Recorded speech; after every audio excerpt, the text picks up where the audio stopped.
اللہ آباد متروں اللہ تیرہویں اللہ سیشن ہے۔ میں اللہ تیرہویں آباد سیشن میں جی اللہ اللہ آباد آپ میوٹ کر اللہ لیجئے پلیز۔ اللہ اب آباد اس کے بعد پریہ اللہ متروں فرینڈس۔ پریہ متروں 13ویں سیشن میں آپ کا ہاردک سواگت ہے۔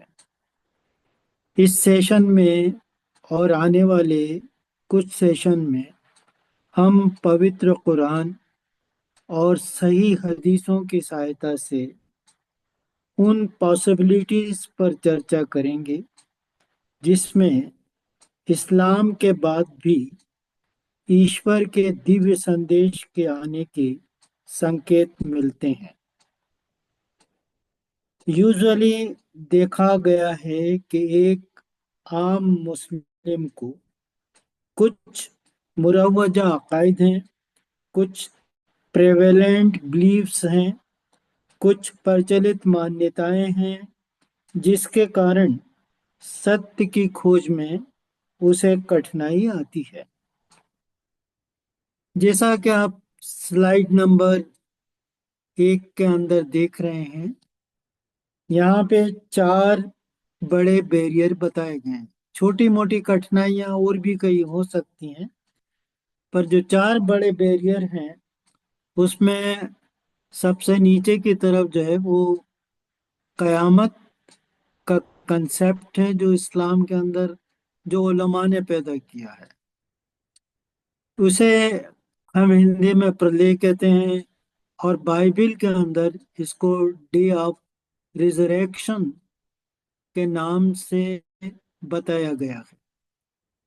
دوسری جو وعدہ ہے وہ end of the prophethood ہے، یا انتم پیغمبر کی دھارنا ہے، یا ختم نبوت ہے۔ تیسری جو اڑچن ہے وہ یہ ماننا کہ اسلام دین کامل ہے، اسلام پریپورن دھرم ہے، ایک پرفیکٹ ریلیجن ہے۔ اور چوتھی جو وعدہ ہے وہ یہ مان کے چلنا کہ اسلام ہی ایک سچا دین ہے، ٹرو ریلیجن یا دین صادق ہے۔ آج ہم پہلی وعدہ پہ چرچا کریں گے اور وہ ہے قیامت کے بارے میں۔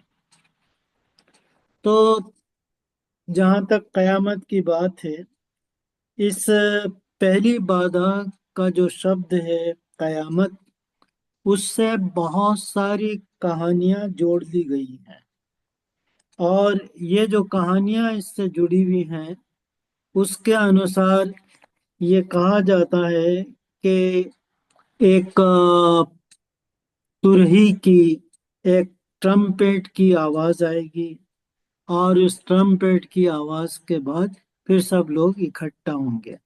ابھی ہم اس پہ آگے چرچا کریں گے، لیکن یہاں بہت اچت ہوتا ہے جب ہم قیامت کی بات کریں تو ہم اپنے ایک پرانے شہید کو، جس کو بہت کم لوگ ہی جانتے ہیں، بہت کم نام ہمارے دیش میں اس کا آیا ہے، وہ ایک بڑے استاد شاعر تھے اور ان کا نام تھا ابر حسن گنوری۔ ابر حسن گنوری کے لگ بھگ 100 کے قریب شیشیہ تھے، مطلب وہ جو دوسرے شاعر رہتے ہیں ان کے کلام کو وہ ٹھیک کیا کرتے تھے۔ تو ایسے استاد شاعر کو شردھانجلی دیتے ہوئے آج ہم انہی کو یاد کرتے ہیں۔ 8 نومبر 1975 کو ان کو شہید کر دیا گیا تھا، ان کے عقیدے کے کارن، ان کی اس بلیف کے کارن، ان کے بھائی دھرم آستھا کے کارن، اور انہیں شہید کرنے کے پیچھے جو بڑا کارن تھا وہ یہ تھا کہ وہ ایک شاعر کی حیثیت سے، ایک شاعر کی طرح قیامت پہ بہت کچھ انہوں نے نظمیں لکھی اور بہت کچھ کہا ہے۔ آج ہم جو ہے انہی کے ان اشعار سے، انہی کے جو پنکتیاں انہوں نے لکھی تھیں، انہی سے ان کو شردھانجلی دیتے ہیں اور دیکھتے ہیں کہ قیامت کے بارے میں ان کا کیا خیال تھا۔ ہمارے سامنے جو سلائیڈ آئے گی وہ دوسرے نمبر کی سلائیڈ ہوگی، جس میں ابر حسن گنوری صاحب جو شہید تھے انہوں نے کیا کہا تھا۔ اور میرے خیال سے بھارت میں وہ پہلے اور اکلوتے شہید ہیں۔ دوسری سلائیڈ انوج پلیز، دوسری سلائیڈ۔ تو دوسری سلائیڈ میں جو قیامت کے بارے میں انہوں نے کہا تھا، دیکھیے ان کی یہ چار پنکتیاں ہیں۔ وہ کہتے ہیں جس کی تعویلیں مسلسل کی گئیں، جس کی تعویلیں مسلسل کی گئیں۔ تعویل کا مطلب ہوتا ہے ویکھیا، مسلسل مطلب لگاتار۔ تو جس کو لگاتار سمجھایا گیا کس نے؟ سو کالڈ مسلم علماء نے۔ جس کی تعویلیں مسلسل کی گئیں، سامنے مفہوم قیامت آ گئی۔ مفہوم قیامت بولتے ہیں جو قیامت کا ارتھ لے کے آ گئے، جنہوں نے واستوک سمجھانا تھا وہ آ گئے، بہاءاللہ آ گئے۔ سامنے مفہوم قیامت آ گئے۔ ابر، ابر ان کا نام تھا، ابر حسن گنوری۔ ابر اہل دین کی لا علمی کا ماتم کیجئے۔ لا علمی مطلب اگیانتا۔ ابر اہل دین کی لا علمی کا ماتم کیجئے، آیاتوں کے ظاہری مطلب سے دھوکہ کھا گئی۔ کہ آیات میں اگر لکھا تھا سوری کیا ہے، چندرما کیا ہے، تارے کیا ہے، ان کا گرنا کیا ہے، تو اسی ارتھ میں لے لی۔ یہ نہیں سوچا کہ جو تارے ہیں وہ تو زمین سے بھی بڑے بڑے ہیں، وہ گر جائیں گے تو کہاں جائیں گے۔ جو لاجک تھا اس کو یوز نہیں کیا، اور جو اوپری شبد سانکیتک تھے، سمبولک تھے، اسی کو پکڑ دیا۔ پھر سے میں پڑھتا ہوں، یہ بہت اچھا، بہت بڑھیا کلام ہے ان کا۔ پھر سے ایک بار دوہرا لیتے ہیں۔ جس کی تعویلیں مسلسل کی گئیں، سامنے مفہوم قیامت آ گئے۔ ابر اہل دین کی لا علمی کا ماتم کیجئے، آیاتوں کے ظاہری مطلب سے دھوکہ کھا گئے۔ اب اس کے بعد پھر جو ہمارے اگلی سلائیڈ ہے اس میں قیامت کا جو مسئلہ ہے، قیامت کے شبد سے جو دھوکہ کھائے ہوئے ہیں، اس کو کس طریقے سے، کن پوائنٹ سے ہم سمجھیں گے۔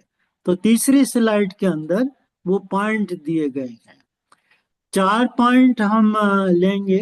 پہلا پوائنٹ یہ ہے کہ قیامت کا ارتھ کیا ہے، مطلب جو لیا گیا، جو سو کالڈ اسکالرس نے کیا وہ صحیح ہے یا اور کچھ ارتھ ہے۔ تو قیامت کا ارتھ کیا ہے۔